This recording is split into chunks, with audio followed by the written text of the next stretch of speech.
북한이 어젯밤 군사 정찰 위성을 쏘아 올렸습니다. 지난 8월 2차 발사에 실패한 지 89일 만입니다. 북한은 발사 3시간 만에 성공적인 발사라는 평가를 내놓았지만 우리 군 당국은 정보 분석을 통해서 이번 발사가 실제로 성공했는지 검증하고 있습니다. 먼저 최민기 기자가 보도합니다.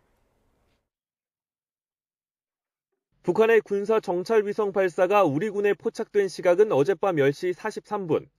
발사체는 평안북도 동창리 일대에서 남쪽 방향으로 발사돼 백령도와 한반도 최남단에 이어도 서쪽 상공을 통과한 것으로 확인됐습니다. 앞서 북한이 일본에 통보한 발사 예정 기간은 오늘 0시부터 이달까지였는데 북한이 이보다 1시간 이상 일정을 앞당겨 어젯밤 기습적으로 발사한 겁니다.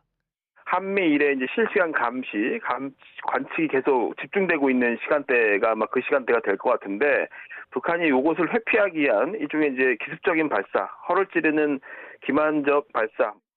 합동참모본부는 한미일 이지스 구축함을 지정된 해역에 사전 전개해 북한의 발사 동향을 공동 탐지, 추적했다며 세부 지원은 종합적으로 분석하고 있다고 밝혔습니다. 발사체의 이동 경로를 추적해 낙하물이 떨어진 위치를 파악한 군 당국은 잔해물을 수거해 분석할 필요성이 있을지는 검토할 것으로 보입니다. 북한은 발사 3시간 만에 이번 발사가 성공적으로 이루어졌다고 평가했습니다. 오늘 조선중앙통신은 천리마 일령이 예정된 비행 궤도를 따라 정상 비행해 발사 후 705초 만인 어젯밤 10시 54분 13초에 정찰 위성을 궤도에 정확히 진입시켰다고 보도했습니다. 다만 우리 군 당국은 성공 여부를 발표하지 않은 가운데 위성체가 궤도에 정상적으로 안착해 재기능을 할 수 있을지는 한미 정보 분석 등을 통해 검증할 부분이라고 판단하고 있습니다. YTN 최민기입니다. 북한은 김정은 국무위원장이 현지에서 군사정찰위성 발사를 참관했다며 앞으로 빠른 기간 안에 추가 발사에 나설 것이라고 예고했습니다. 한미일 북핵 수석 대표는 유엔 안보리 결의를 정면으로 위반한 것이라며 강력히 규탄하고 단호히 대응하겠다고 밝혔습니다. 취재 기자 연결합니다. 조수연 기자. 네, 통일외교안보부입니다. 네, 북한이 정찰위성 발사에 성공했다고 주장했는데 또 어떤 입장을 밝혔습니까? 네, 북한 조선중앙통신은 군사정찰위성 발사는 자위권 강화에 관한 북한의 합법적 권리라고 주장했습니다. 그러면서 안보 환경에 맞춰 전쟁 준비 태세를 확고히 제고하는 데 크게 기여할 것이라고 강조했습니다. 또 김정은 국무위원장이 현지에서 발사를 참관했다고 밝혔는데요.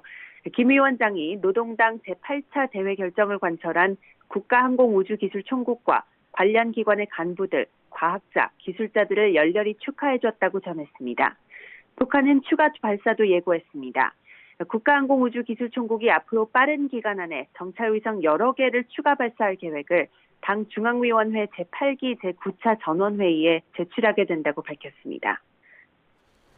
한미일 북핵 수석 대표가 밤사이 대응 방안을 논의했는데 어떤 내용이 나왔습니까? 네, 한미일 북핵 수석 대표는 오늘 새벽 전화 협의를 하고 북한의 군사정찰위성 발사를 강력히 규탄했습니다. 외교부는 김건 한반도 평화교섭본부장과 정박 미국 대북특별부대표, 나마즈 히로유키 일본 북핵 수석 대표가 북한의 소위 군사정찰위성 발사에 대한 3국 공조 방안을 논의했다고 전했습니다. 3국 수석 대표는 이번 발사가 탄도미사일 기술을 활용한 북한의 어떠한 발사도 금지하는 유엔 안보리 결의를 정면으로 위반한 것이며 한반도와 동북아 평화 안정에 대한 위협이라고 지적했습니다. 또 북한이 예고한 발사 시간을 1시간 이상 앞두고 기만적인 발사를 감행함으로써 지난 2차례의 발사 시도에 이어 이번에도 항공기와 선박들의 안전을 중대하게 위협한 데에 대해 깊은 우려를 표명했습니다. 3국 수석 대표는 북한의 어떠한 위협과 도발도 통하지 않을 것이라며 도발을 거듭할수록 한미일과 국제사회의 대북 공조는 더욱 강화되고 북한의 안보와 경제는 더욱 취약해질 것이라고 강조했습니다. 이어 한미일 간 긴밀한 공조를 바탕으로 국제사회와의 협력을 통해 북한의 불법적 도발에 필요한 대응 조치를 취해 나가기로 했습니다. 앞서 외교부는 북한이 위성 발사를 강행한다면 우리 정부가 국민의 생명과 안전을 보장하기 위해 필요한 모든 조치를 강구할 것이라고 밝혔는데 조만간 추가 독자 제재를 단행할지 주목됩니다. 지금까지 통일외교안보부에서 YTN 조수연입니다. 그동안 북한은 핵미사일 고도화와 함께 군사정찰위성 발사에 주력해왔습니다. 올해 들어 2차례 정찰위성 발사에 나섰지만 실패하기도 했는데요. 북한이 왜 정찰위성에 힘을 쏟고 있는지 최재민 기자가 보도합니다. 재작년 1월 북한 8차 당대회에서 김정은 위원장은 국방력 강화 5개년 계획의 5대 핵심 과제에 군사정찰위성 개발을 포함했습니다. 핵탄두 다종화, 소형화와 함께 단거리부터 중장거리 탄도미사일 개발에 주력해온 북한은 군사적 위협을 한층 강화하기 위해 정찰위성 확보에 심혈을 기울여왔습니다. 북한이 정찰위성에 집착하는 건 고성능 정찰위성과 유무인 정찰기 등을 통해 북한의 주요 시설과 수내부 동향을 살필 수 있는 한미보다 정찰 능력이 절대적 열세를 보이기 때문입니다. 만약 북한의 주장대로 정찰위성을 목표 궤도에 성공적으로 올려놓았다면 하루 서너 차례 한반도와 괌, 주일 미군 기지 등에 배치된 미국 전략 자산의 동향과 주요 표적의 배치, 이동 상황을 살펴볼 수 있게 됩니다.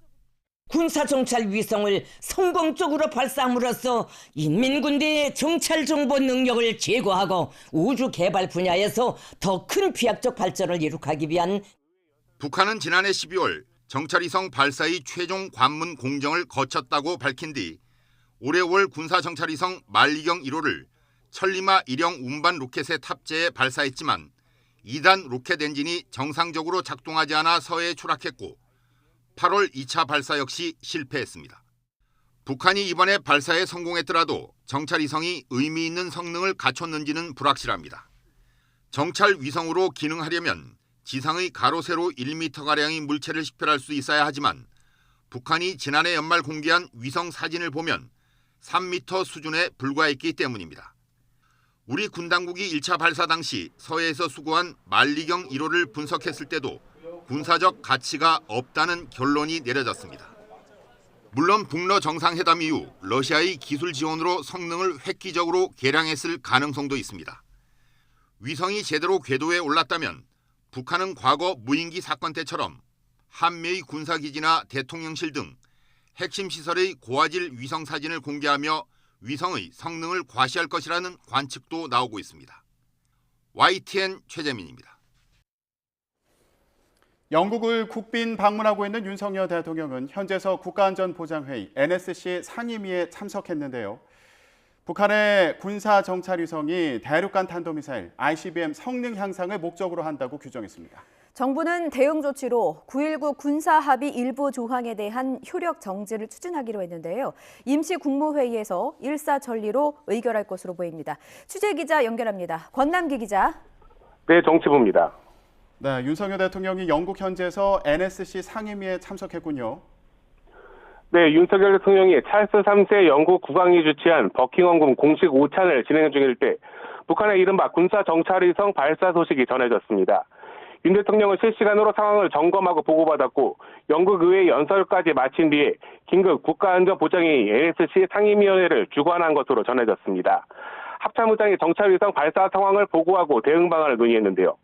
윤 대통령은 이 자리에서 북한의 군사정찰위성은 성공 여부와 관계없이 대륙간 탄도미사일 ICBM 성능 향상에 그 목적이 있다며 이는 북한의 핵과 미사일 위협을 실행에 옮기는 조치라고 지적했습니다. 북한의 도발로 규정한 건데 윤 대통령은 NSC 상임위에서 논의된 대로 적법 절차에 따른 대응 조치를 추진하라고 지시했습니다. 또 이번 조치가 국민의 생명은 물론 국가 안전 보장을 위한 최소한의 방어적 조치라는 점을 국민과 국제사회에 정확히 설명하라고 말했습니다. 네, 윤 대통령은 대응 조치를 추진하라고 했습니다. 그동안 무역론 논란이 있었던 9.19 남북 합의에 대한 효력 정지를 의미하는 거죠? 네, 그렇습니다. NSC 상임위는 별도 입장문을 내고 9.19 군사합의 제1조 제3항에 대한 효력 정지를 추진하겠다고 밝혔습니다. 관련 조항은 군사분계선 상공에 비행 금지 구역을 설정해 완충 구역을 두는 내용으로 그동안 북한의 잦은 도발과 정찰 자산의 수준 차이로 한국에 불리한 조항이란 지적이 끊이질 않았습니다. 정부는 그래서 과거에 시행하던 군사분계선 일대의 대북 정찰과 감시 활동을 복원할 것이라고 선언했습니다. 정부는 속전속결로 관련 절차에 착수했습니다. 한덕수 국무총리가 주재하는 임시 국무회의가 오늘 오전 8시부터 진행 중인데 여기서 일부 조항 효력 정지를 의결할 것으로 보입니다. 9.19 군사합의 효력 정지는 국무회의 심의와 의결을 거쳐 북한에 통보하는 비교적 간단한 절차로 가능합니다. LHC는 북한의 군사정찰 위성 발사뿐 아니라 그동안의 각종 도발과 핵 위협이 이번 효력 정지의 배경임을 분명히 했습니다. 우선 군사정찰위성 발사는 탄도미사일 기술을 이용한 것으로 유엔 안보리 결의에 대한 위반이자 안보에 대한 직접적인 위협이라고 밝혔습니다. NSC는 또 북한이 작년과 올해 약 100차례에 걸쳐 탄도미사일을 발사했고 수천 번의 해안 포문 개방, 무인기의 수도권 침투 등 9.19 군사합의를 상시로 위반했다고 지적했습니다. 결국 9.19 군사합의 일부 효력 정지는 남북관계 발전법 등 적법 절차에 근거해 국민을 보호하기 위한 최소한의 방어적 조치라고 강조했습니다. 정부가 이번에 북한의 해안포 사격이나 해안 포문 개방도 지적한 만큼 공중에 이어 해상 완충구역에 대한 9.19 군사합의 효력 정지도 추진될지 주목됩니다. 지금까지 정치부에서 전해드렸습니다. 미국 백악관은 북한이 탄도미사일 기술을 이용해서 위성을 발사했다며 노골적인 안보리 결의 위반이라고 비판했습니다. 북한의 주장대로 위성 발사가 성공했는지에 대해서는 아직 확인되지 않았다며 평가에 착수했습니다. 워싱턴에서 권주기 특파원입니다. 백악관은 국가안보회의 대변인 성명을 통해 북한의 위성 발사를 규탄했습니다. 우주 발사체를 쏘는데 대륙간 탄도미사일 기술이 사용됐다며 다수의 유엔 안보리 결의를 노골적으로 위반했다고 비판했습니다. 미국 국방부와 국무부도 발사체에 위성 대신 탄도를 실으면 그대로 무기가 된다는 점을 분명히 했습니다. This launch utilized ballistic missile technology, which includes space launch vehicles. It violates multiple United Nations Security Council resolutions. 미국 정부는 이번 발사가 긴장을 고조시키고 주변 지역과 세계 정세를 불안정하게 할 위험이 있다고 지적했습니다. 이에 따라 바이든 대통령과 국가안보팀이 동맹국과 긴밀히 공조해 상황을 평가하고 있다고 설명했습니다. 다만 북한의 이번 발사가 성공했는지 여부에 대해서는 아직 확인 중이라고 밝혔습니다.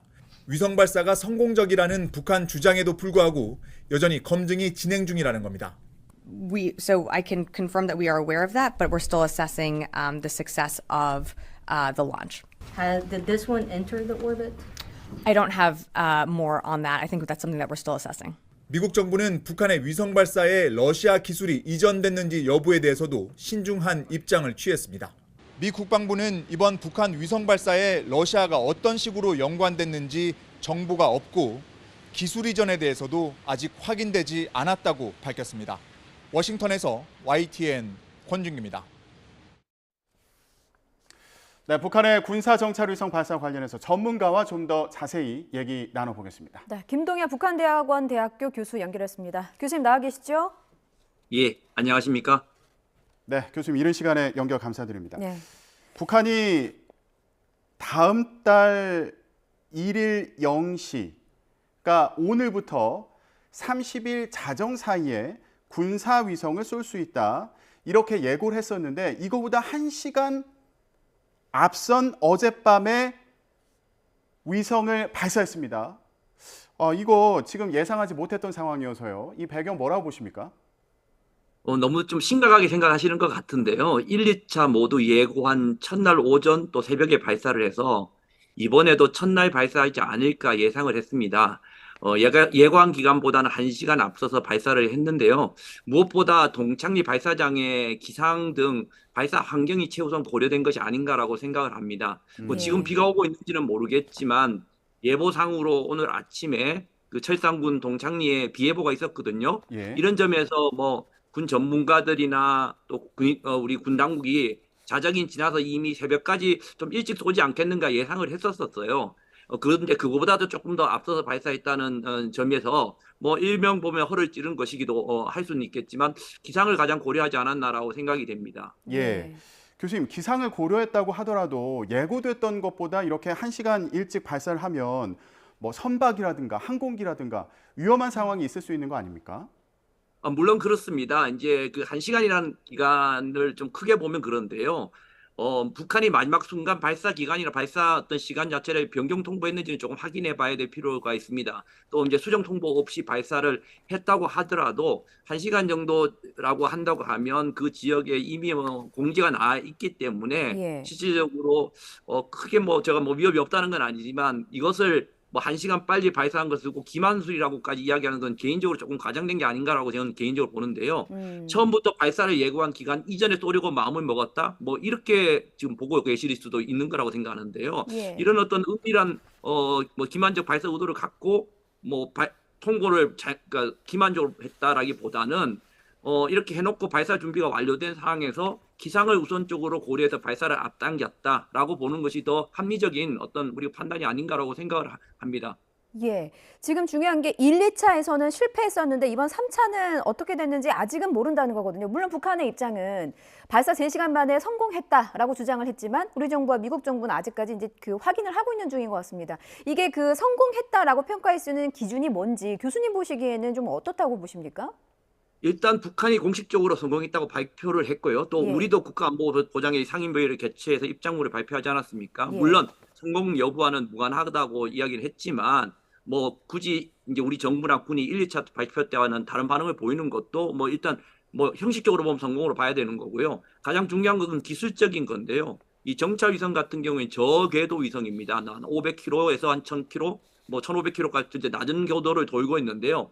가장 중요한 것은 기술적으로 궤도에 이제 안착을 해서 궤도에 들어가서 정상적으로 돌고 있는가라는 것을 이제 확인해야 되겠지요. 근데 일단 이 부분은 확인하기 어렵지 않습니다. 근데 더 중요한 것은 궤도를 돌기만 하는 것이 아니라 예. 정찰 위성이라면 제대로 된 기능을 발휘해야 되겠지요. 예. 그런 측면에서 필요한 데이터 같은 것을 지성으로 정말 전송을 하는가 이런 것들을 이제 확인해야 되겠고 뭐 최종적으로 북한이 뭐라 그럴까요? 오늘 이렇게 발표 이후에라도 성공 발표 이후라도 그 이번에 발사한 정찰 위성에서 뭐 찍은 사진이라든가 이런 것들을 공개할 가능성도 있거든요. 이런 측면에서 조금 더 지켜봐야 되지 않을까. 제대로 정찰 기능을 궤도에 들어가서 기능을 하는가 이런 것이 완전한 성공이라고 할 수 있겠지요. 예. 예.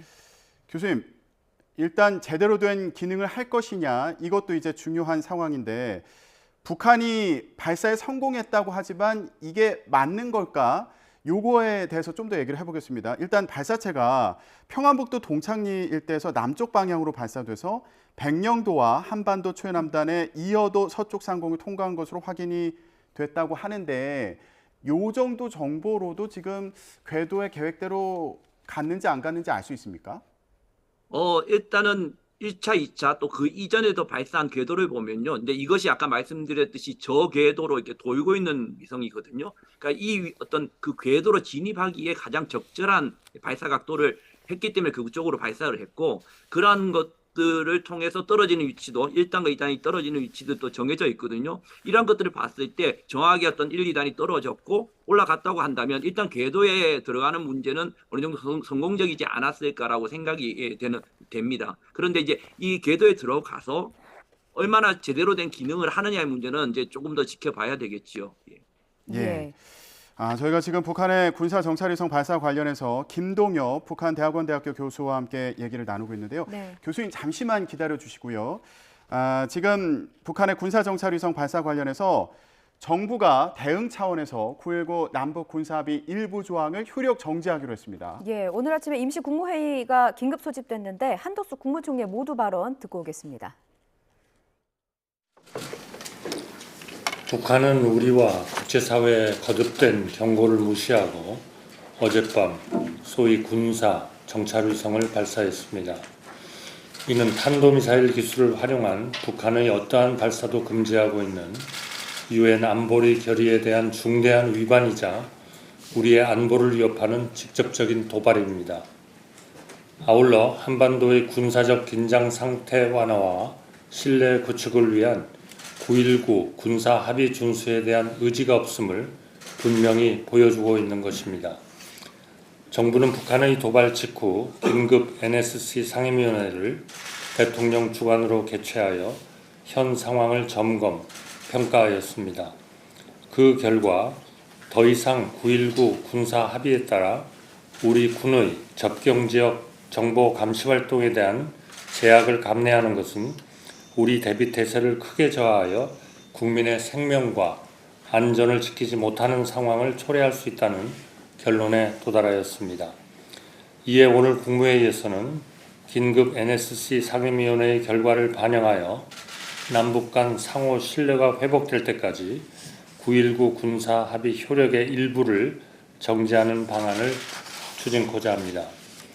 이는 우리 국가 안보를 위해 꼭 필요한 조치이자 최소한의 방어 조치입니다.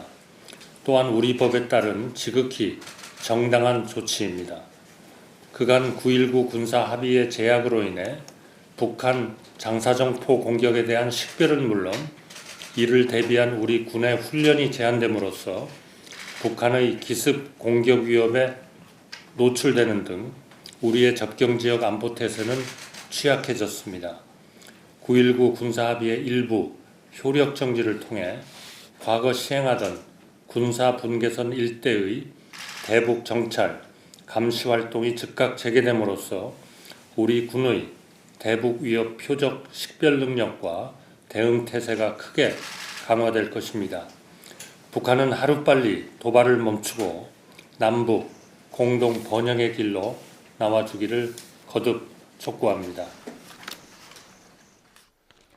네, 북한의 군사 정찰위성 발사 관련해서 한덕수 국무총리 임시 국무회의에서 한덕수 국무총리의 모두 발언 들어보셨습니다. 예. 9.19 남북 군사 합의 효력의 일부를 정지하는 방안을 추진하기로 했는데 국무회의에서 이 방안이 의결된 것으로 보입니다.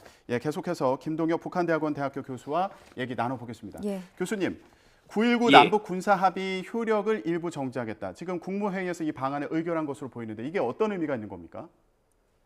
예, 사실 벌써 이 부분에 대해서는 예측이 된 부분이었습니다. 북한이 인공위성을 정찰위성을 발사하면 9.19에 대한 어떤 효력 정지를 하겠다고 했기 때문에 사실 새로운 건 아니라고 생각을 하는데요. 사실 이거 평가하는 사람마다 조금 차이는 분명히 있다고 생각을 합니다. 일단 이런 효력 정지가 가장 중요한 것은 북한의 어떤 도발에 관련된 우리의 어떤 정보 능력이라든가 정찰 능력을 좀 향상시키고 또 접경 지역에 좀 안전을 주겠다고 하는데 정확히 놓고 보면 이제 반대가 될 수도 있는 우려는 분명히 전 존재한다고 생각을 해요. 또 특히 이제 9.19 군사 합의와 정찰 위성 문제는 사실상 별개의 문제라고 보기 때문에 9.19 군사 합의의 일부 정지의 효력 정지는 논리와 명분이 조금 취약한 부분이 분명히 있고 이러한 것들이 북한에게 어떤 역공할 기회를 줄 수도 있다는 점에 좀 저는 우려를 하고 있습니다. 또 한편으로 놓고 본다면 접경지역의 긴장이라는 측면에서 놓고 본다면 지금까지 9.19 군사 합의가 갖고 있었던 이 남북 간의 군사적 어떤 긴장에 관련된 안전핀의 역할을 해왔던 것에서 일부가 뽑힌 측면이 분명히 있거든요. 그런 측면에서 이것들은 우리가 조금 더 면밀하게 봐야 되지 않을까. 좀 일방적으로 9.19 군사 합의에 대한 것들에 대해서 효력 정지가 우리 어떤 군의 능력이라든가 접경 지역의 어떤 긴장을 낮출 수 있다라고 일방적으로 이야기하는 것은 적절치 저는 않다고 생각하고요. 예. 가장 중요한 것은 사실은 이게 가장 중요한 게 우리의 정찰 자산, 그러니까 1조 사망이라는 게 공중에서의 어떤 정찰할 수 있는 자산들의 어떤 공간을 좀 열어주겠다고 하는데 저는 이렇게 생각합니다. 북이 지금 인공위성을 날려서 우리를 보겠다고 하는데 예, 사실은 어떻게 보면 드론 같은 이런 어떤 정찰 자산을 갖고 북을 보겠다? 오히려 저는 어떤 측면에서 보면 우리가 더 역행하고 있는 것이 아닌가라고 생각이 돼요. 예. 물론 우리도 이제 인공위성을 발사를 하고 정찰위성을 곧 발사하겠지만 실제적으로 이런 것들이 없어서 우리가 북을 쳐다보지 못하고 있는 측면이 절대 아니라고 저는 생각을 하거든요. 이런 측면에서 과연 9.19 군사 합의의 1조 사망에 대한 효력 정지가 얼마나 효율성이 있는지 또 논리와 명분이 충분한 것인지에 대한 것은 저는 의문을 제기하는 바입니다. 예. 예. 그러니까 그 접경 지역의 긴장감이 높아지고 북한이 좀 도발을 할 수 있는 명분을 오히려 주는 것이 아닌가라고 분석한다고 하셨는데 그렇다면 이제 접경 지역에서 국지적인 도발이라든지 국지적인 충돌이라든지 혹은 북한이 추가로 선택할 수 있는 도발 그 가능성 시나리오는 좀 어떤 것들이 있다고 분석하고 계세요?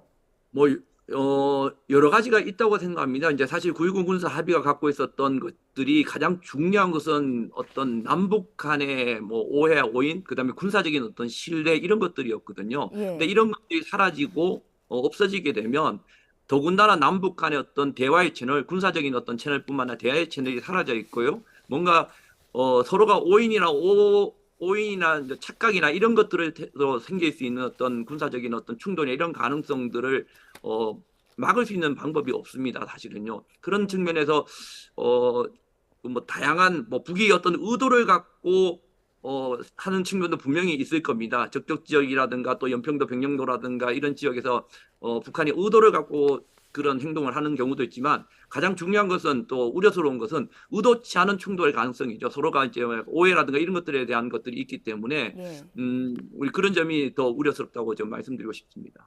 네, 일단 우리 정부의 입장은 북한의 기습 공격 위험에 그동안 노출되는 등 우리 접경지역 안보 태세가 취약해진 만큼 북한의 이런 도발에 대응하기 위해서 군사분계선 일대 대북 정찰 감시 활동을 즉각 재개하겠다.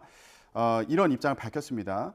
이를 위해서 9.19 군사합의 효력의 일부를 정지하는 방안을 추진하겠다. 이런 입장을 밝힌 건데 우리 정부가 이렇게 나서는 데에는 북한은 물론 위성을 발사한 거라고 주장하지만 이게 결국에는 ICBM, 대륙간 탄도미사일 기술을 시험한 거 아니냐. 여기에 방점을 두고 대응 방안을 모색하고 있는 거 아닌가 싶기도 한데요. 이 부분 어떻게 보십니까? 예, 그건 분명히 맞습니다. 앞서 미국 측에서는 위성 발사체의 그 위성 탑재 부분을 미사일 탄두로 바꾸면 뭐 미사일이 된다고 하는데요. 기술적으로 그렇지 않습니다. 바로 바꾼다고 미사일이 되는 건 아니지만 분명한 것은 발사체 기술을 공유하고 있는 것은 동일합니다. 특히 북한의 경우에는 대륙간 탄도미사일에 사용하는 소위 백두산의 엔진이라는 것을 이제 여기에 같이 사용하고 있거든요. 그런데 이제 중요한 것은 이미 북이 대륙간 탄도미사일을 만들지 못한 게 아니지 않습니까? 벌써 대륙간 탄도미사일 중에서 고체까지 만들어서 이제 일부 발사를 성공한 입장이고 대륙간 탄도미사일의 성공을 말한 입장에서 이걸 성공하지 못했다고 하면 모르겠지만 이미 대륙간 탄도미사일을 성공한 입장에서 위성 발사를 해서 또 이거를 대륙간 탄도미사일로 간다? 순서가 바뀌어 있는 거거든요, 사실요. 그러니까 물론 이것을 완성을 좀 더 시켜 나가는 부분은 좀 있다고 하지만 지금 위성 발사 자체가 ICBM의 어떤 발사를 성공을 이끌은다 이렇게 평가하는 것은 전 적절치 않다고 저는 생각을 하고요. 뭐 이것을 통해서 조금 더 완성도를 높여가고 이런 측면은 분명히 있겠지만 지금의 현재 북한의 대륙간 탄도미사일의 수준을 놓고 봤을 때 이번에 어떤 위성 발사 자체를 가지고 엔진의 성능 향상 이런 측면으로 보기는 좀 어렵지 않을까라고 생각이 됩니다. 교수님, 그럼 지금 이 시점에서 우리 정부가 9.19 남북 군사 합의 일부 효력 정지 외에 선택할 수 있는 그 선택지가 뭐가 있는지 궁금합니다. 지금 부산에 미국의 핵항모가 공개 입항했거든요. 혹시 한미 연합 훈련이 이어질 거라고 보십니까? 이거는 이번에 위성 발사가 있고 없고를 떠나서 저는 한미 간의 훈련이라는 것은 지속되고 있죠, 사실요. 분명히 한미 동맹 강화, 그다음에 한미일 군사 협력이라는 측면으로 가고 있기 때문에 이것은 만약에 북이 위성을 발사하지 않는다면 우리가 훈련을 하지 않겠습니까? 사실은요, 훈련을 계속 할 겁니다. 사실 그런 측면에서 이번 정부가 할 수 있는 건 저는 두 가지가 같이 가야 된다고 생각을 해요. 이런 어떤 북한의 어떤 도발적인 행동이나 군사적인 행동에 대해서 대응을 하지 말라는 건 아닙니다. 분명히 대응이 있어야 되고 그에 따른 어떤 군사적인 어떤 조치라든가 이런 것들은 필요하다고 생각을 하고요. 또 나름대로 한미 동맹의 어떤 소중함이라든가 어떤 군사적인 협력은 분명히 필요하겠죠. 이런 어떤 힘에 의한 어떤 뭔가를 할 수 있는 것들도 중요하겠지만 지금 가장 우려스러운 것은 이제 9.19 군사합의도 마찬가지지만 전쟁할 때도 나라와 나라끼리는 그 국가끼리는 대화를 하거든요. 근데 지금 우리가 우려스러운 상황은 한반도에서 이것을 방지할 수 있는 대화 채널이라든가 또 뭔가를 이것을 방지할 수 있는 오인이라든가 오해를 방지할 수 있는 안전핀들이 존재하지 않는다는 거예요. 그런 측면에서 우리가 어떤 힘을 갖고 갈 수 있는 어떤 평화를 지키는 측면도 존재하지만 그렇지 않고 정말 그 자체를 할 수 있는 대화의 노력이라든가 또 우리 스스로가 뭔가를 할 수 있는 노력들이 저는 필요하다고 생각을 해요. 그러니까 상대방이 지키느냐 안 지키느냐 이런 어떤 상대방에 대한 어떤 핑계라든가 어떤 상대방에게 무조건 전가를 하는 것이 아니라 우리 스스로도 뭔가 할 수 있는 것들을 좀 해나가야 되지 않을까라고 생각이 됩니다. 네. 교수님 말씀을 쭉 들어보면 북한의 의도는 ICBM보다는 실제로 군사 정찰위성을 시험하기 위한, 그러니까 궤도에 올리기 위한 목적이 있는 거 아니냐 이런 말씀으로 이해가 되는데 그런 경우에 미국 전략자산이라든가 우리 군의 움직임을 포착할 수 있는지 이것도 우려되는 상황이거든요. 어느 정도 수준이라고 보시는지 이것도 궁금하고요. 그리고 지금 중요하게 보는 게 러시아의 기술 이전이 있었을까 이번 발사 과정에서 이 부분 좀 어떻게 보십니까? 이제 정찰 위성이라는 가장 중요한 게 이제 광학 카메라죠. 카메라나 그 위에 어떤 전파들을 이용해서 우리 지상에 있는 어떤 주요 물표라든가 이런 것들을 이제 식별해내고 그런 것들을 이제 정보를 주는 건데요. 그런 측면에서 이제 우리 군이라든가 북한이 갖고 있는 정찰 위성의 가장 중요한 카메라라고 하죠. 뭐 지상에서 볼 수 있는 것들을 얼마나 볼 수 있느냐라고 해서 북이 뭐 한 3m 수준, 3 곱하기 3이라고 하죠. 정도 수준밖에 되지 않는다라고 하는데 저는 하나의 점이 3m에서 3m가 하나의 점으로 나타난다는 그렇죠. 3m 하나의 점으로 나타나는 정도 수준이라고 이야기하는데 북한이 예전에 공개한 위성 사진만 놓고 그걸 식별할 게 아니라고 봐요. 왜 그러냐면 그러한 것들이 아주 정밀한 것들은 공개하지 않습니다. 단순히 공개한 걸 가지고 그 정도 수준이라고 이야기를 하고 북한의 어떤 정찰 위성 수준을 이야기하는 것은 전 적절치 않다고 보고요. 최소한 정찰 위성이라고 하면 가로 세로 1m 정도를 하나의 점으로 보는 서브미터급이라고 하거든요. 그 정도는 저는 분명히 될 거라고 저는 생각을 했기 때문에 최소한 그 정도만 되더라도 군사적 가치는 충분히 있다고 생각을 합니다. 최근 이제 우리가 발사하는 우리의 어떤 거는 한 30cm 정도 된다고 이야기를 하는데요. 뭐 그 정도는 아니지. 어떤 북이 뭐 서브미터급 1m급 이하만 되더라도 상당 부분 우리가 갖고 있는 지구를 돌면서 하루에 몇 차례 한반도나 괌, 뭐 주요 미국 기지에 배치된 미국의 전략 자산이라든가 우리의 어떤 군의 어떤 동향들을 살피고 그런 어떤 데이터들을 지상으로 전송하는 데는 큰 문제가 없기 때문에 저는 군사 위성으로서 상당히 의미가 있고 그런 측면에서 우리가 그 위협을 봐야 되는 거지. 사실 이렇게 발사한 거에 대해서 대단히 우리가 뭐 9.19 군사 합의에 대한 효력 정지도 이야기하면서도 또 이야기하면서 그 정찰 위성은 아무 군사적으로 가치가 없어. 그럼 우리가 이렇게 효력 정지하고 호들갑을 떨 리가 없지 않습니까, 사실요. 그런 측면에서 우리도 명확하게 그 위협에 대한 인식을 하고 우리가 행동을 해야 된다고 저는 생각을 해요.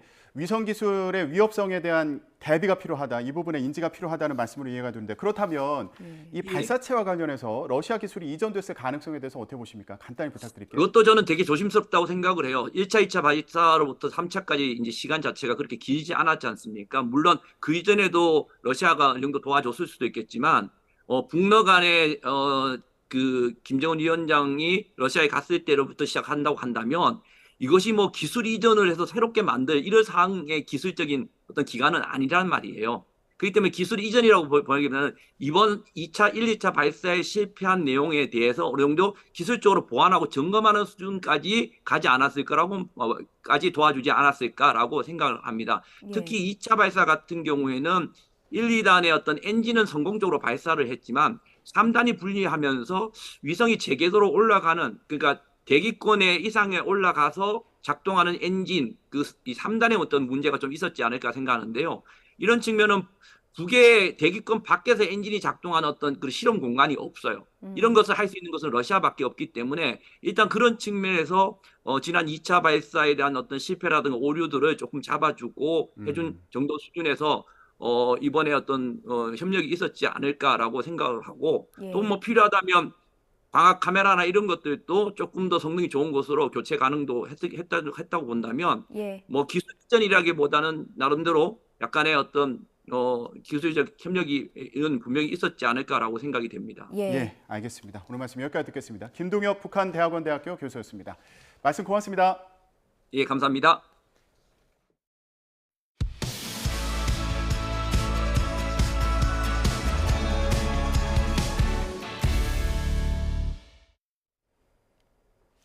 찰스 3세 국왕의 초청으로 영국을 찾은 윤석열 대통령이 왕실 근위대 사열과 예포, 황금마차 행진 등 최고의 예우를 받았습니다.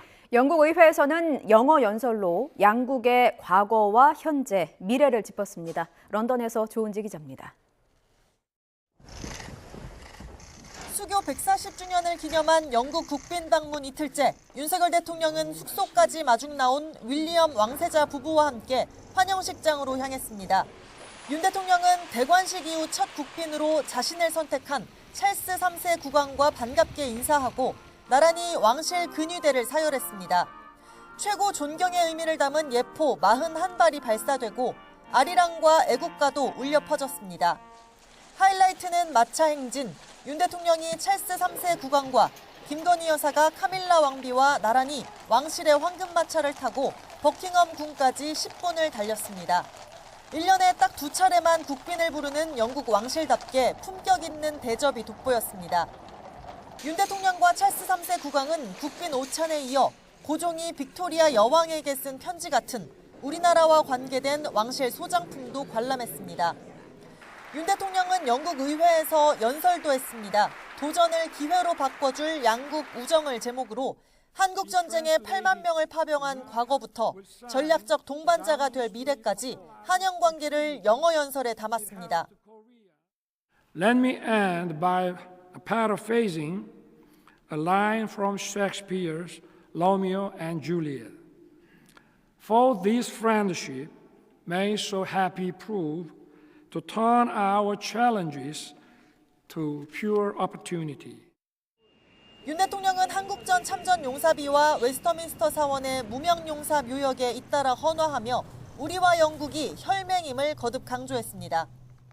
윤석열 대통령은 순핵 총리와 정상회담을 통해 두 나라 경제 안보 협력을 격상하는 다우닝가 합의도 채택합니다. 자유민주주의 국가들과 힘을 합쳐 북한 도발 등에 대응하는 윤석열 정부의 가치 외교, 자유와 연대로 풀이됩니다. 런던에서 YTN 조은지입니다. 서울 지하철 1호선부터 8호선을 운영하는 서울교통공사 노사가 총파업을 하루 앞두고 극적으로 합의점을 찾았습니다. 오늘로 예고됐던 서울 지하철 총파업은 철회하고 열차도 정상적으로 운행합니다. 보도에 차정윤 기자입니다. 서울교통공사 노사가 5시간이 넘는 마라톤 협상 끝에 타결을 이뤘습니다. 핵심 쟁점이었던 인력 감축 부문에 극적으로 접점을 찾으면서 합의가 이뤄진 겁니다. 우선 노사는 올해 신규 인력 660명을 뽑은 뒤 협의를 거쳐 인력 충원을 추진하기로 했습니다. 서울교통공사는 금년 660명 신규 채용 이후 노사 간 협의를 지속 진행하는 걸로 결정했습니다. 노사는 현업 안전 공백이 없도록 한다는 것에 의견이 접근돼 합의에 도달하게 됐습니다. 아울러 양측은 경영 안정화를 위해 노사 간 논의를 전제로 지속적인 대화를 이어가기로 했습니다. 17조 원이 넘는 누적 적자 해소를 위해 경영 합리화는 피할 수 없는 현실이라는 데 공감대를 이룬 것으로 보입니다. 또 통상임금 항목 확대에 드는 인건비는 노사 공동으로 서울시의 지원을 건의하기로 했습니다. 노조 측이 지하철 파업 계획을 철회하면서 우려했던 교통난도 피하게 됐습니다. 오늘 서울 지하철 1호선부터 8호선 열차 운행은 정상적으로 이뤄집니다. 서울교통공사 사장은 앞선 파업으로 시민들의 큰 불편을 끼쳐 사과드린다며 2차 파업만은 막아야 한다는 각오로 협상에 임했다고 전했습니다. 한 발씩 대승적으로 양보했기 때문에 의견의 접점이 만들어졌다. 이렇게 말씀드릴 수 있을 것 같습니다. 앞서 경고 파업으로 지하철 교통 대란까지 빚어졌던 교통공사 노사 간 교섭은 지난 7월부터 11차례 이어진 협상 끝에 넉 달여 만에 일단락됐습니다. YTN 차정윤입니다.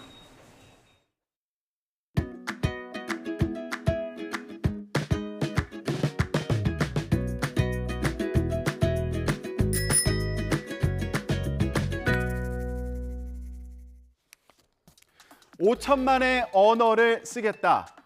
광폭 행보를 보이고 있는 한동훈 법무부 장관. 지난주 대구에 이어서 어제는 대전을 방문했는데요. 최근의 화법이 여의도 문법과 다르다는 말이 있는데 어떻게 생각하냐는 질문이 나왔습니다. 그러니까 정치 경험이 없다는 지적이 있다. 이런 취지의 질문이겠죠. 한 장관은 이렇게 답했습니다. 만약에 여의도에서 일하는 300명만 쓰는 고유의 어떤 화법이나 문법이 있다면 그건 여의도 문법이라기보다는 여의도 사투리 아닌가요? 저는 나머지 5천만이 쓰는 언어를 쓰겠습니다. 네, 정치에 뜻이 있다는 얘기로 보이죠? 여러분이 듣기엔 어떠신가요? 당에서는 한 장관에 대한 기대감을 나타냈는데요. 다만 구체적으로 어떤 역할을 맡길지에 대해서는 말을 아꼈습니다. 한 장관은 연말 대규모 개각 대상에서 빠지고 연초 원포인트 개각 가능성도 거론되고 있는데요. 주목도를 높이려는 전략 아니냐는 분석도 나오고 있습니다. 김기현 대표 발언에서도 이런 여러 고민이 묻어나는 것 같은데요. 들어보시죠. 우리 국민들께서도 한동훈 장관의 행보에 대해서 많은 관심을 기울이고 있는 것을 잘 보고 있습니다. 가지고 있는 많은 훌륭한 자질들이 대한민국을 위해서 잘 발휘될 수 있도록 해야 되겠다. 저는 그런 생각을 가지고 있습니다. 내년 총선에 한동훈 장관 역할해달라고 혹시 건의하시거나 그럴 계획이 있습니까? 상세한 얘기를 다 말씀드릴 수 없는 상황을 이해해 주시고요. 차츰 상세한 상황을 말씀드릴 수 있는 기회가 있을 것입니다. 원희룡 국토교통부 장관은 험지 출마 의지를 밝혔습니다. 원 장관은 총선에서 가장 어려운 지역에서 가장 센 상대와 붙겠다고 말한 것으로 전해져서 인천 계양을 해서 더불어민주당 이재명 대표와 맞대결하는 거 아니냐 이런 전망도 나왔는데요. 어떠한 도전과 희생도 마다하지 않겠다며 가능성을 열어뒀습니다. 원 장관의 말을 직접 들어보시죠. 장관님 오전 5승하셨는데 계양을에서도 자신 있으신가요? 그건 지금 너무 특정 지역이라거나 상대방이나 이렇게 하는 것은 이 총선 참여라든지 또 어떠한 역할이 가장 지금 나라를 위해서 필요로 되는지에 대해서 저도 더 깊은 검토와 당과의 논의를 해야 이제 정해질 수가 있는 거고요. 저는 대신 그 구체적인 논의를 떠나서 저희 기본 자세는 아까 드린 말씀처럼 국민을 위해서 필요한 일이라면 어떠한 도전과 희생도 마다하지 않겠다라는 기본 자세를 가지고 있다. 중진들의 험지 출마를 요구해온 이뇨한 혁신위원장은 드디어 행동이 시작됐다며 고마움을 표했습니다. 고마워서 눈물이 납니다. 참 멋진 분이고 저도 통화를 했습니다. 지금 본인이 지금 고민 중이라고 어제 전화가 왔어요, 저한테. 그래서 감사하다고, 너무너무 고맙다고. 혁신이가 이제 혁신이 이제 행동으로 시작하는구나. 이렇게 저는 해석합니다. 하지만 용퇴 대상 중에 하나로 거론되는 김기현 대표는 자신의 지역구인 울산 남구을을 떠나지 말아달라는 지역의 요구가 있다고 말해서 어떤 선택을 할지 주목됩니다. 오늘 지역지에서 대표님께서 울산 남구을 총선 출마하신다는 가닥 잡았다고 보도가 나왔는데 혹시 입장이세요? 어저께 울산 예산 관련해서 시장과 또 울산 지역 국회의원들이 함께 모여서 논의한 자리에서 울산 발전을 위한 여러 가지 논의가 있었습니다. 그 과정에서 그런 건의가 있어서 숙고하겠다는 취지의 말씀을 드렸습니다. 김기현 대표는 또 슈퍼 빅텐트를 주장하며 민주당 비명계에게도 손을 내밀었죠. 이뇨한 혁신위원장이 비명계 가운데 한 명인 민주당 이상민 의원을 만났습니다. 혁신위가 한국 정치 문제와 관련한 토론회에 이상민 의원을 강연자로 초청한 겁니다. 이 의원은 다음 달 초까지 거취를 결정하겠다는 입장인데요. 어제 이런 반응을 보면 국민의힘 입당 가능성을 열어뒀다는 평가가 나옵니다. 들어보시죠. 아주 다양성에 있어서 굉장히 우리한테 큰 보탬이 되라고 생각하는데 본인의 결정은 존중합니다. 절대 제가 무조건 이래라 저래라 할 그럴 위치에 있지 않습니다. 물론 오시면 환영하지요. 너무나 숨막힐 상황이었습니다. 국민의힘 혁신위원회에서 저 같은 사람을 불러서 저로부터 제가 갖고 있는 얕은 경험이나마 듣고자 하는 점에 저는 희망을 들어봤습니다. 이렇게 비명계 움직임이 본격화한 민주당은 돌발 악재로도 난감한 상황입니다. 민영배 의원 북콘서트에 참석한 최강욱 전 의원이 윤석열 정부를 동물의 왕국에 비유하며 이렇게 말한 겁니다. 동물농장에도 보면 그렇게 암컷들이 나와서 설치고 이러는 거는 잘 없습니다. 근데 그거를 능가하는 데에서 그 공화국이라는 거를 그렇게 제가 이거 암컷을 비하하는 말씀은 아니고 설치는 암컷을 암컷이라고 부르는 것일 뿐입니다. 최 전 의원의 발언이 뒤늦게 알려지며 파장이 커졌는데요. 국민의힘은 이런 행태가 정상적인 사고에서 나올 수 있느냐며 삼류 정치라고 비판했습니다. 또 당시 누구도 제지하지 않고 웃음으로 동조했다며 현장에 있었던 의원들의 출당을 요구하기도 했습니다. 국민의힘에서 나온 반응을 들어보시죠. 최강욱의 앙컷 발언을 보게 되면 여성 비하 또한 가관이 아닙니다. 정말 민주당 왜 이러십니까? 민주당이 그런 생각을 갖고 있다 보니까 박원순, 안희정, 오고든 이런 성범죄 관련된 사건들이 일어나는 거 아니겠습니까? 한국여성단체협의회도 성명을 내고 국회의원을 역임했던 사람이 여성의 존엄성을 짓밟아도 되느냐며 사과와 재발 방지를 요구했습니다. 논란이 커지자 이재명 대표는 말과 행동 하나하나에 진중해야 한다며 부적절한 언행에 대해서는 관용 없이 엄정하게 대처하겠다고 경고했습니다. 청년 비하 논란을 일으킨 현수막 문구에 대해서 지도부가 사과한 지 하루 만에 논란이 반복되면서 총선을 앞두고 막말 리스크를 우려하는 목소리도 나옵니다. 지금까지 전국 브리핑이었습니다. 정부가 전국의 의대를 상대로 증원 수요를 조사한 결과 내년 입시에 현재의 2배 가까운 정원을 늘려달라는 요청이 들어왔습니다. 종합 검토를 거쳐서 연말이나 내년 초에 의대 증원 규모를 확정할 방침인데요. 의사협회의 강한 반발이 변수입니다. 김혜은 기자가 보도합니다. 전국 40개 의대에서 낸 증원 수요는 애초 알려진 대로 현재 의대 정원 3,058명에 2배에 육박했습니다. 당장 현재 고2가 시험을 치르는 내년 입시에 늘려달라는 의대 정원은 최소 2,100여 명에서 최대 2,800여 명입니다. 2030학년도까지 증원 수요를 취합하면 최대 4,000명에 육박합니다. 정부는 다만 대학별, 지역별로 각각 얼마나 증원을 원하는지는 구체적으로 밝히지 않았습니다. 몇몇 대학들이 수요조사 결과 발표를 원치 않아 일부 진통이 우려된다는 이유입니다. 정부는 다음 달까지 의학교육 점검반을 통해 대학들의 증원 타당성을 점검한다는 계획입니다. 실제 증원폭은 의대들이 낸 증원 수요를 넘지는 않을 것으로 보입니다. 가능하면 그 수요를 존중을 해주겠지만 이 숫자가 그대로 확정되는 것은 아니라는 말씀을 드리고 기본적으로 그 대학의 수요를 어느 정도 필요하다고 판단을 했기 때문에 한 부분이 어떻게 보면 맥시멈이라고 생각을 하시면 될 것 같고요. 의사협회는 정부 발표에 강력 반발하며 총파업도 불사하겠다고 밝혔습니다. 대한의사협회를 배제한 정부의 편파적인 수요조사와 독단적인 결과 발표에 대한의사협회는 강한 분노를 느낀다. 의대정원 정책을 일방적으로 강행할 경우 대한의사협회는 14만 의사들의 총의를 한데 모아 의료계 총파업도 불사할 것임을 천명하며 이미 일부 의사들이 진료 시간을 빼고 휴진 투쟁에 나선 상황.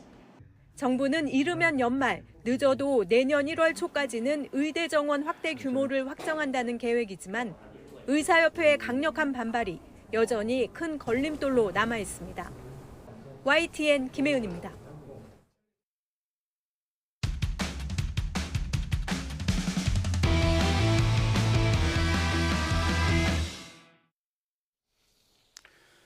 네, 의사수 부족 문제를 해결하기 위해서 정부가 의대 증원을 추진하고 있는 가운데 전국 40개 의대의 정원 확대 수요 조사 결과가 발표됐습니다. 기존 정원이 3,058명인데 내년 입시 때 최소 2,151명, 최대 2,847명을 늘려달라는 요구가 있는 것으로 조사가 됐습니다. 그렇게 되면 총 정원이요, 지금보다 약 2배 가까이 되는 겁니다. 물론 아직 대학들의 요구사항일 뿐이지만 의대 정원에 반대해온 대한의사협회는 총파업까지 예고하면서 변수가 될 것으로 보입니다. 관련 내용 서울대 의대 의료관리학과 김윤 교수와 얘기 나눠보겠습니다. 안녕하십니까? 안녕하십니까? 예, 교수님, 지금 보니까 현재 정원이 3,058명, 그러니까 네. 매해 의과대학에서 뽑을 수 있는 학생 수가 전국적으로 3,058명이라는 네. 거죠. 네. 근데 의과대학들 수요를 조사해봤더니 여기에서 지금 2,000명 넘게 늘려달라 이런 요구가 있는 것으로 조사됐습니다. 네. 현재 정원보다 2배는 돼야 된다. 네. 아, 이거 생각보다 좀 많은 수치인 것 같아요. 어떻게 보세요? 이 조사는 어떤 의미가 있는 거냐면 그 복지부가 현재 대학과 병원이 가지고 있는 강의실, 학생의 실습 공간, 뭐 교수의 숫자 등을 고려했을 때 최소 숫자는 그냥 현재 상태에서 의료의 질에 아무 영향 없이, 교육의 질에 아무 영향 없이 늘릴 수 있는 정원이 얼마냐라고 물어본 것이고, 최대 정원은 대학이 조금 더 투자를 하고 병원이 투자를 하면 최대한 늘릴 수 있는 의과대학 정원이 얼마냐라고 물어본 것이라서 예. 우리나라 전체에서 필수 의료, 지역 의료의 문제를 해결하기 위해서 의사가 얼마나 필요하냐가 아니고 교육의 질을 떨어뜨리지 않고 유지하면서 얼마나 교육시킬 수 있겠느냐가 첫 번째.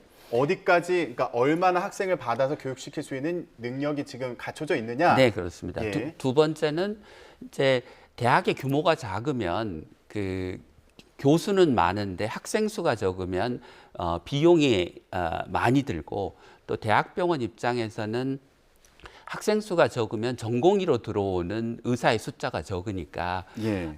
교육의 효율성이 떨어지고 병원의 인력이 부족한 문제가 있어서 그 두 가지 측면에서 대학과 병원의 입장에서 우리가 좀 적당한 규모로가 되려면 어느 정도 의대 정원을 늘려야 되겠느냐라는 문제입니다. 통상 이제 의대 정원은 한 100명 정도가 적당한 규모로 알려져 있는데요.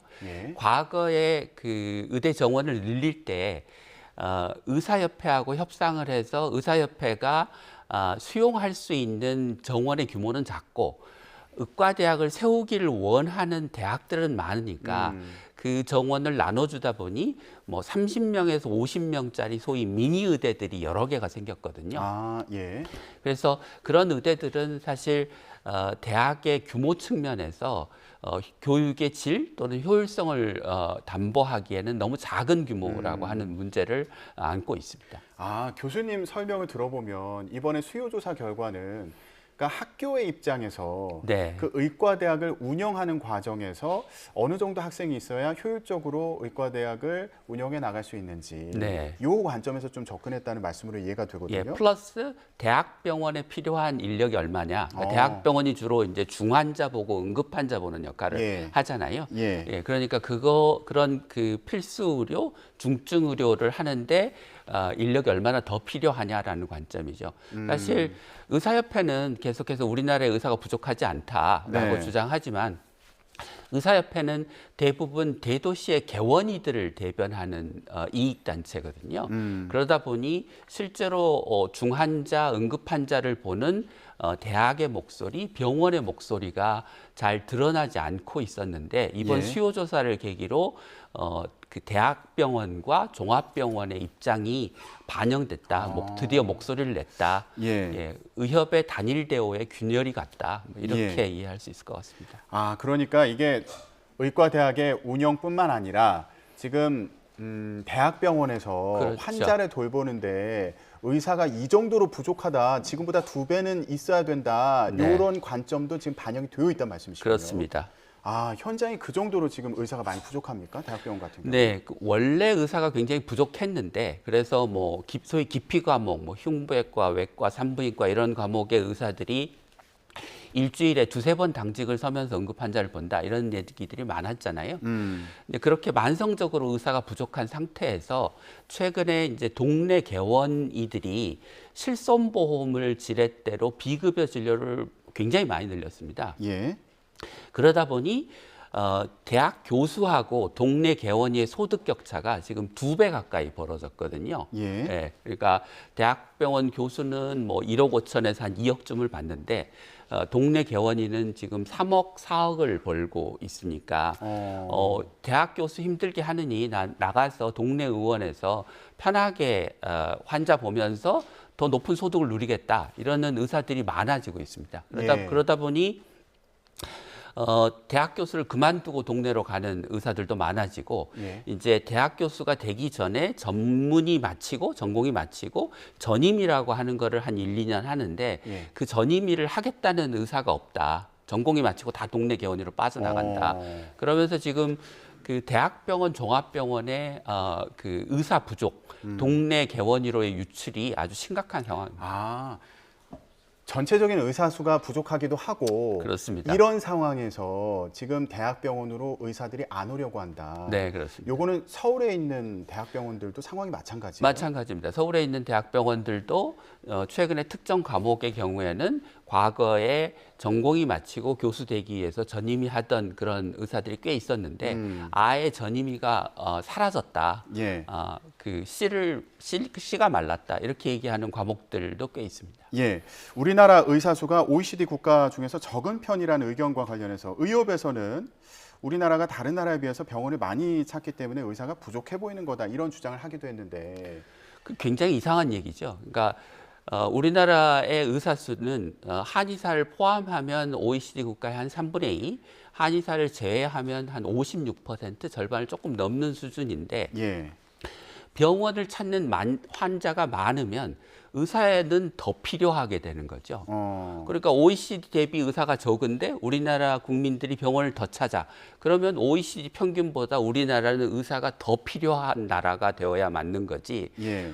환자들이 병원을 많이 찾는 게 부족한 의사 수가 많아지는 이유는 아닌 거죠. 네, 그거는 현상을 정반대로 해석하는 겁니다. 예. 그리고 또 현장에서 보실 때 지금 대학병원에서 뭐 응급 진료를 한다거나 이런 필수 의료 인력이 부족한 거는 명백한 사실이다. 그렇죠. 예. 뭐 지금 응급실 뺑뺑이가 사회적으로도 계속 문제가 되고 있고 소방청 통계를 보면 하루에 20명 정도의 응급 환자가 처음 간 병원에서 진료를 못 받고 다른 병원으로 돌아다니는 뺑뺑이가 발생하고 있는데 그리고 일부는 아주 그 골든타임을 다투는 중환자이고요. 근데 그 이후에 절반 이상이 의사가 부족해서입니다. 그러니까 응급실에 응급의학과 의사가 부족하거나 수술을 하거나 중환자실에서 그 환자를 볼 의사가 부족하기 때문에 환자들이 뺑뺑이를 돌고 있고 소아과는 문제가 더 심각해서 우리나라의 그 대형 대학병원인 상급종합병원 중에 복지부가 조사를 해봤더니 4곳 중에 3곳은 우리가 야간에 소아 응급 환자 못 본다라고 응답을 하고 있습니다. 그러니까 그 세상에 국민소득 3만 불이 되는 선진국이라고 얘기하는 나라에 밤에는 소아과 응급 환자를 못 보는 큰 종합병원에서 못 보는 나라가 이게 무슨 의사가 부족하지 않다는 게 말이 되는 이야기인가요? 예. 정부에서는 1,000명 정도 증원을 검토했던 것으로 보입니다. 그런데 지금 대학병원들 조사를 해봤더니 의과대학들 조사를 해봤더니 이거보다 지금 훨씬 많은 인원이 필요하다고 얘기를 한 상황이고 그 현실에 대해서 좀 말씀을 해주셨는데 그런데 여기서 저는 드는 의문이 의대 정원을 확대한다고 해서 지금 말씀하셨던 그런 대학병원의 의사들이 지금 안 간다는 거잖아요. 그런 현상이 바뀔 수 있을까? 그리고 필수 의료 분야의 의사들이 많아질 수 있을까? 자발적으로 갈까? 요거는 또 풀리지 않는 의문이거든요. 어떻게 보세요? 그 의사를 늘리면 물론 일부는 뭐 필수 의료과에 가겠죠. 그런데 지금처럼 동네 개원일을 하는 게 훨씬 더 유리한 상황이 그냥 계속되면 늘어난 의대 정원의 상당수는 동네 개원이로 빠져나가게 되겠죠. 아마 의협도 그 부분을 우려하는 거라고 생각하고요. 그래서 이제 뭐 그 윤석열 대통령도 지난번에 그 지역 필수 의료를 살리겠다고 하는 회의를 하면서 의사를 늘리는 것은 필요 조건이고 잘못된 의료 체계를 고쳐서 늘어난 의과대학 정원이 지금 부족한 지역에서 일하는 의사, 필수 의료 분야에서 일하는 의사로 활동할 수 있도록 하겠다라고 얘기를 했고 정부도 계속 그런 얘기를 하고 있거든요. 그래서 정부가 계속해서 발표하고 있는 대책이 필수 의료 분야의 수가를 늘린다. 국립대병원 중심으로 소위 필수 의료 네트워크라고 하는 걸 만들어서 배출된 의사들이 지역에서 응급환자, 중환자 보는 의사가 되도록 하겠다라고 하는 얘기를 계속 하고 있어서 사실 의협이 의사만 늘린다고 문제가 해결되지 않는다라고 하는 거는 그 의사만이라고 하는 얘기는 사실 정부도 그렇게 얘기하지 않고 대통령도 그렇게 얘기하지 않고 전문가들도 그렇게 얘기하지 않는데 의협이 그렇게 얘기하는 이유는 일종의 의대 정원을 반대하기 위한 일종의 핑계 구실을 찾는 거라고 생각합니다. 예, 마지막으로 간단히요. 지금 일단 정부에서 수요 조사를 했으니까 앞으로 이제 의대 정원을 늘리는 방안을 추진해 나갈 텐데 그럼 여기서 물론 정부에서 의과대학 정원을 늘리고 이 인원들이 대학병원 필수 의료 분야로 이제 가는 여러 가지 대책을 마련하고 있다고 말씀하셨지만 네. 앞으로 이런 추진하는 과정에서 꼭 필요한 대책이 있다면 뭐가 있을까요? 첫 번째는 필수 의료 분야의 이제 건강보험 수가, 진료비의 가격을 올려주는 일이 필요할 거고요. 근데 과거에도 필수 의료 분야의 수가를 올려줬는데 병원이 의사를 늘리지 않았습니다. 그건 왜냐하면 병원이 의사를 의무적으로 고용하는 법적 기준이 없기 때문이거든요. 그러니까 수가를 올려주고 법적 기준을 정비해서 필수 의료 분야, 흉부외과, 산부인과, 외과의 의사를 더 많이 고용하도록 하는 게 필요하고요. 동시에 세 번째로 지금 앞서 말씀드린 것처럼 대학병원 교수들이 그만두고 동네 개원이로 가는 것은 비급여 진료 실손보험의 문제 때문이거든요. 그것을 관리하지 않으면 아무리 대학병원에서 유인책을 써도 동네 개원이 수입이 지금 3억, 4억인데 그게 5억, 6억 되고 7억, 8억 되면 대학병원에 남지 않으려고 할 것이기 때문에 비급여와 실손보험 제도를 개선하는 노력도 병행되어야 된다고 과잉 생각합니다. 진료를 막아야 된다. 네, 그렇습니다. 알겠습니다. 앞으로 정부에서 의대 증원 문제 관련해서 또 어떤 대책을 같이 내놓는지 계속 지켜보도록 하겠습니다. 지금까지 서울대 의대 의료관리학과 김윤 교수와 함께 얘기 나눠봤습니다. 말씀 고맙습니다.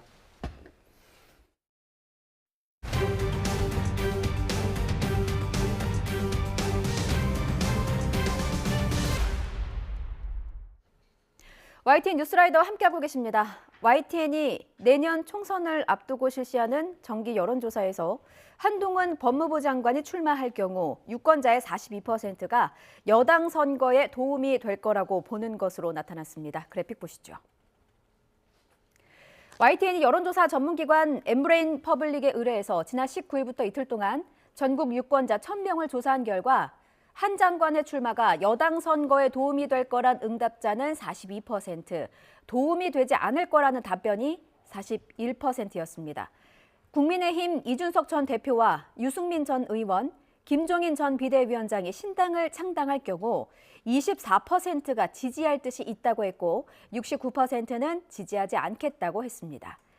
정당 지지도는 국민의힘이 한 달 전보다 3%포인트 낮아진 25%, 더불어민주당은 지난달과 같은 36%로 오차 범위를 넘어서는 격차를 보였습니다. 내년 총선 성격에 대해서는 야당에 더 힘을 실어주는 정권 견제 선거란 취지의 응답이 49%로 여당에 더 힘을 싣는 선거란 응답 32%보다 석 달째 높게 나왔습니다. 네, 국회를 통과한 노란봉투법과 방송법에 대한 대통령의 거부권 행사 가능성에 대해서 부정적인 여론이 우세하다는 조사 결과도 나왔습니다. YTN 정기 여론조사 결과 윤석열 대통령이 제2요구, 즉 거부권을 행사하면 안 된다는 응답은 51%, 거부권을 행사해야 한다는 응답은 29%였습니다. 김건희 여사 의혹 특검과 대장동 50억 클럽 의혹 특검을 뜻하는 이른바 쌍특검법 추진에 대해서는 적절하다는 답변이 59%, 적절하지 않다는 답변은 28%였습니다. 민주당이 이달 말 재추진 의사를 밝힌 이동관 방송통신위원장 탄핵안에 대해서는 47%가 적절하다, 36%는 적절하지 않다고 답했습니다. 윤석열 대통령 국정 운영에 대한 긍정평가는 30%로 한 달 전 조사 때와 같았고 부정평가는 1%포인트 오른 66%로 조사됐습니다. 이번 조사는 YTN이 여론조사 전문기관 엠브레인 퍼블릭에 의뢰해서 지난 19일부터 이틀 동안 전국 만 18세 이상 유권자 1,000명을 대상으로 전화 면접 방식으로 진행됐습니다. 오차 범위는 95% 신뢰 수준의 플러스 마이너스 3%포인트고 자세한 내용은 중앙선거 여론조사 심의위원회 홈페이지를 참조하면 됩니다.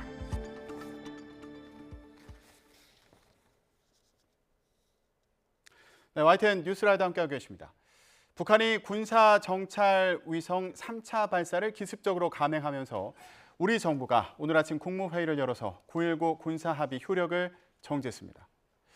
남북이 모든 공간에서 적대 행위를 중지하자고 합의했던 9.19 합의, 어떤 내용을 담고 있었을까요? 함께 알아보겠습니다. 오늘 김정은 위원장과 나는 한반도에서 전쟁의 공포와 무력 충돌의 위험을 완전히 제거하기 위한 조치들을 구체적으로 합의했습니다. 조선 반도를 핵무기도 핵 위협도 없는 평화의 땅으로 만들기 위해 적극 노력해 나가기로 확약하였습니다. 2018년 9월 19일 평양 남북 정상회 합의로 송영모 당시 국방장관과 북측 노광철 당시 인민무력부장이 판문점 선언 이행을 위한 군사 분야 합의서에 서명했습니다. 이른바 9.19 군사 합의서입니다.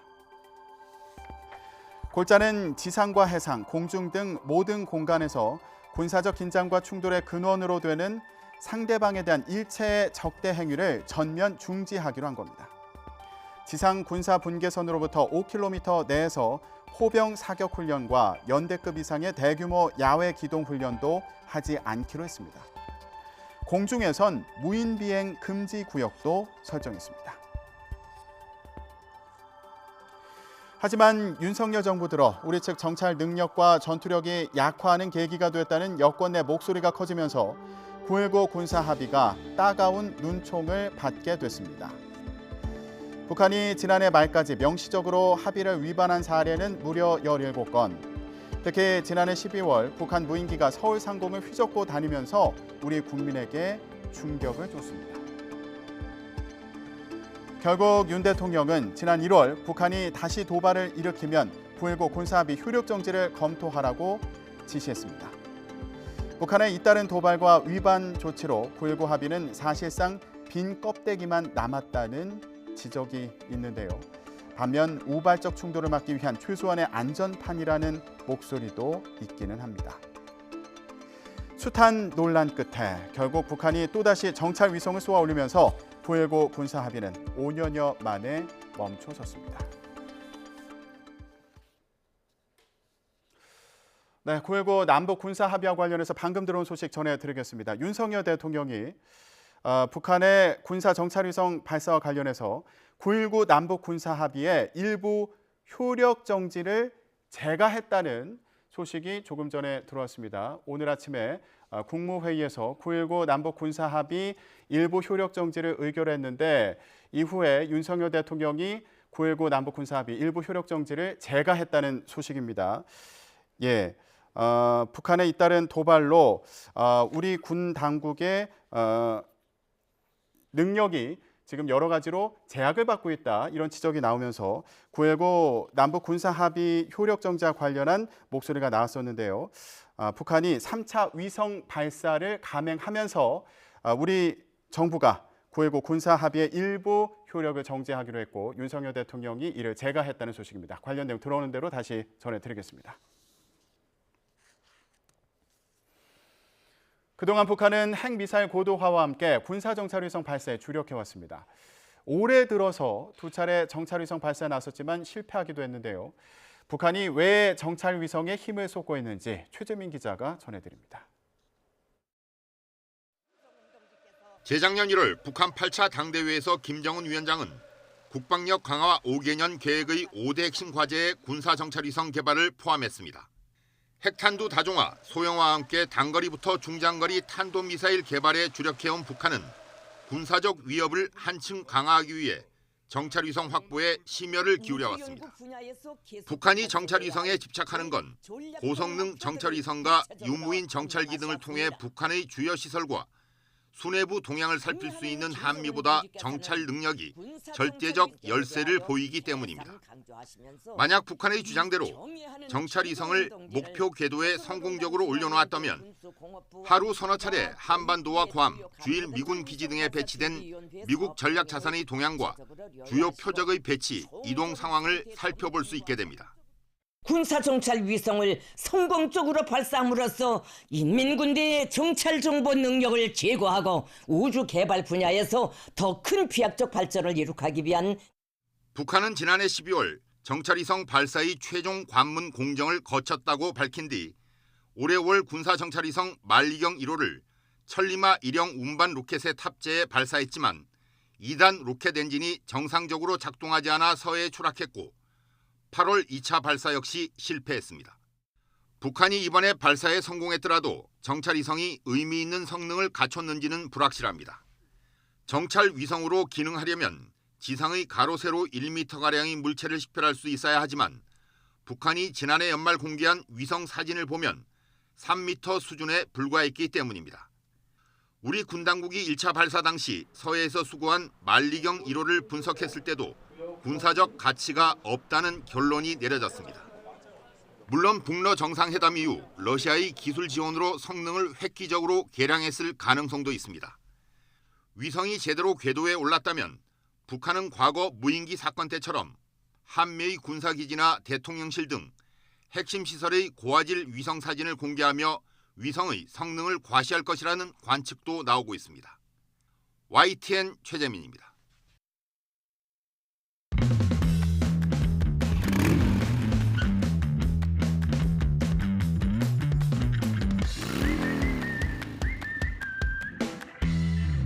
오늘은 첫눈이 내린다는 절기 소설입니다. 소설쯤에는 바람이 강해지고 날이 추워진다고 하는데 오늘 낮 동안에는 눈 걱정도 추위 걱정도 없겠습니다.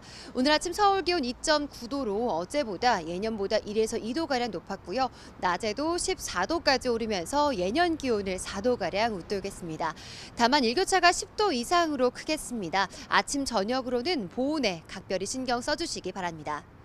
오늘 아침 남해안을 중심으로는 안개가 짙게 낀 곳이 많았습니다. 낮 동안에는 전국적으로 맑은 하늘이 펼쳐지겠고 기온도 크게 올라서 온화한 늦가을을 느끼기 좋겠습니다. 오늘 서울 낮 기온 14도, 광주와 창원 18도, 부산 19도까지 오르며 어제와 비슷하겠습니다.